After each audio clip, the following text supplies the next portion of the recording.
دیو حدیث شریف مفهوم د پیغمبر علیه السلام مبارک ته فقرا د مهاجرین رال یعنی هغه اصحابه چې کوم په مالی لحاظ سره کمزوري یو قسم نه شکایت وکړ پیغمبر علیه السلام مبارک ته یا رسول الله صلی الله علیه و آله وسلم وی چې کوم هغه صحابه دي چې کوم مخیر حضرات یعنی مالدار دي مال دولت سره دي هغه د جنت درجه زمونږ نه لګي سیوا وګټلې نو پیغمبر علیه السلام مبارک ته فرمایل چې دا څنګه کېدی شي نو دوی فرمایل یا رسول الله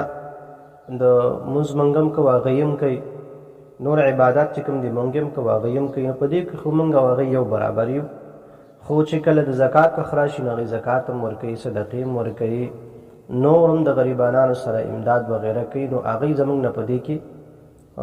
درجه چې کوم نه سیوا وګټلې نبی علیہ السلام مبارک ته فرمایي تاسو زغم مکوئ زبر ته داسې کلمات وهم که چېرې تاسو په دې باندې عمل کوئ نو تاسو به په دې کې د درجې چې کوم دی ستاسو به د دې نه سیوا وي او هغه خلک چې کوم تاسو نه مخکې تېر شوي دی او هغه خلک چې کوم راتلونکي دي د هغې د به ټول نه به ستاسو درجې چې کوم دی نو اوچتې وي هو البته هغه خلک چې هغې په دې باندې عمل کوي نو هغې به تاسو سره په درجو کې یو برابر وي یا رسول الله داسې څه دي چې مطلب موږ په هغې باندې عمل وکړو اصحابو هغې د دین ډېر تږي هغې به دې ته انتظار کړو چې کله به پیغمبر علیه السلام مبارک داسې یو عمل منتخب چې په هغې موږ وکړو نبی علیه السلام مبارک ته فرمایي چې کله تاسو مونځ وکوئ نو د مونځ نه وروستو به 33 بار سبحان الله 33 بار الحمدلله او 34 بار الله اکبر دا به وایئ نو تاسو هغه درجې به د دوی نه چې کوم دی نو نورې هم اوچتې وي یعنې موږ او تاسو وایو نو مونځ نه وروستو زیات خلک وایي څوک نه وایي که څوک نه وایي نو په دې باندې عمل شروع کوي دا یو قسم له چانس دی موږ او تاسو غریبانانو خلکو ته نو دا کوئ نو دی لاړل په هغې باندې عمل کو څه موده تېره شوله بیا دی رال یو قسم له شکایت وکړو یا رسول الله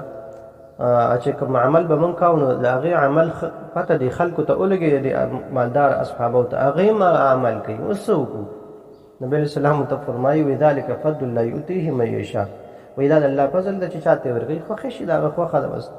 دې کې اوس څه نه شي ویلی خو بس البته دغه عمل کوي نو تاسو ته درخواست دی چې دا عمل کوئ مونځ که څوک کوي اسم کوي نو چې کوي په دې باندې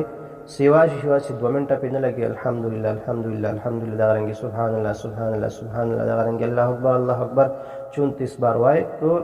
دا به نن مې پیری شي نو که سلم ځل باندې سره تاسو لا اله الا الله محمد رسول الله وایي دا به ډېره ښه وي نو په دې باندې عمل کوئ نو ستاسو به درجې ډېرې اوچتې وي السلام علیکم ورحمة الله